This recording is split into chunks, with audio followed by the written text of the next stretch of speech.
Ready for dictation? Start.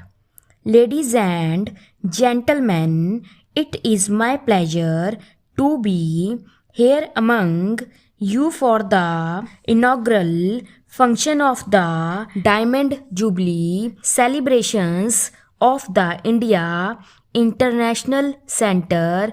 Our capital has a long-standing tradition of rich cultural exchanges which the IIC has been enriching for the past 6 decades. When the idea of the IIC was conceived in 1958 as an international platform for exchange of views, the world was coping with issues concerning a fair and stable international order and legacy burdens of 2 world wars. The process of decolonization was underway in Asia and Africa with new aspirations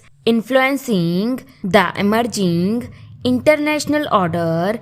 As the contemporary world is going through a phase of transition, forums like the IIC become all the more relevant. The decades immediately after the independence of our country were marked by new institutions that included the IIC, several eminent persons such as Dr.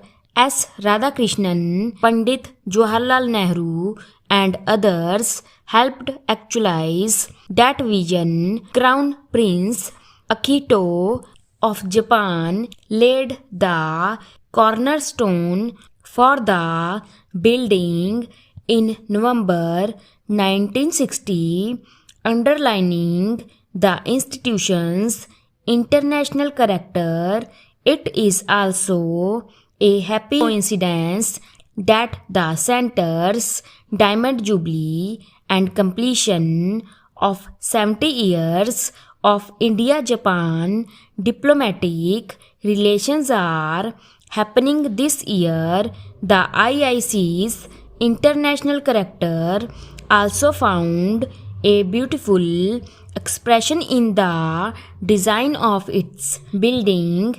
Architect Joseph Allen Steen had designed several famous buildings in the capital, but the IIC in the vicinity of Lodhi Gardens commands a unique significance. The founding of this institution was done by women and men with a vision of India's future and its role in a world of international cooperation. The IIC stands for a vision of India as a vibrant democracy where it is possible to initiate dialogue in an atmosphere of amity and understanding with national and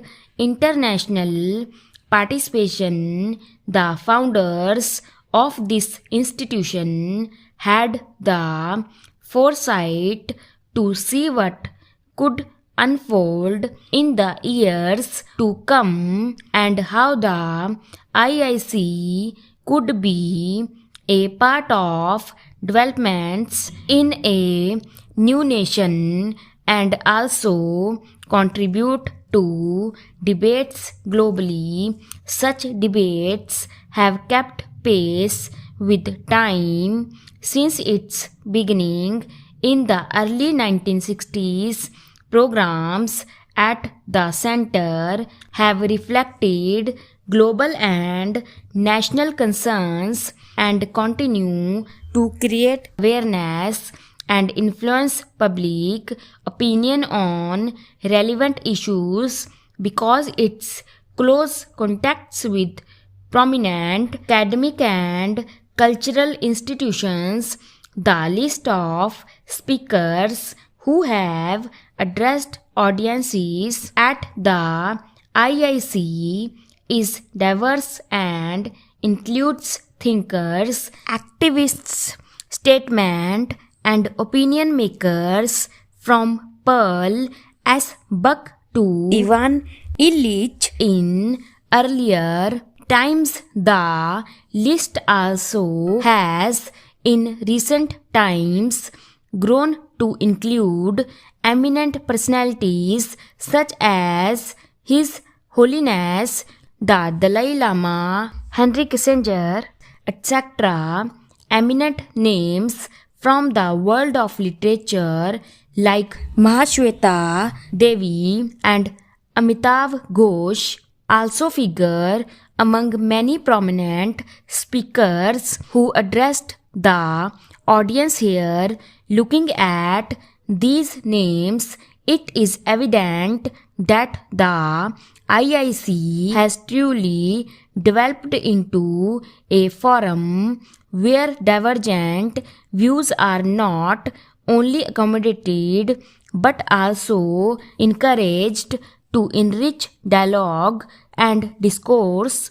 I am glad to know that it was at the IIC in the little garden named Gandhi King Memorial Plaza that the late Narayan Bhai Desai narrated Gandhi Katha for a week in 2010. I have been told about numerous other memorial cultural events organized here. A Diamond Jubilee is an occasion for celebration in the life of any institution. The IIC deserves to be congratulated for having retained and sustained its original mandate. I am happy to learn that during its Diamond Jubilee year, the IIC has chosen to especially focus on programs related to women and gender. This reminds me of Kamala Devi Chattopadhyay, the great freedom fighter and social reformer who had played a key role in the making of the IIC. She was the one who laid the first stone for this building. She is known to have influenced Mahatma Gandhi to include women participants in the Salt Satyagraha. She was the pioneer among women who contested elections right after India's independence and thereby became a symbol of the struggle for women empowerment.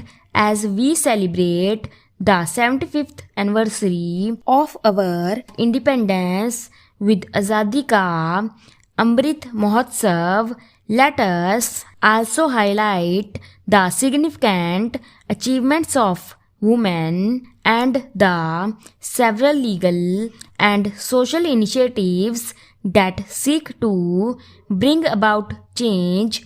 There are several examples of Indian women who before and after independence have shattered many glass ceilings. Let us not forget the fearless women scientists of the Mars orbiter mission called MOM.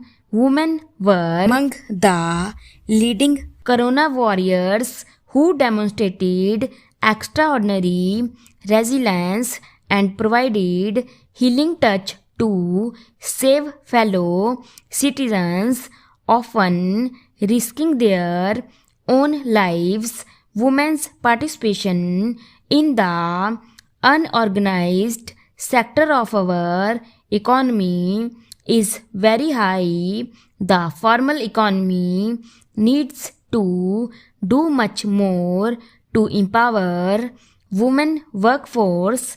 Women should be encouraged to participate more in what is known as STEM, that is science, technology, engineering, mathematics, and management.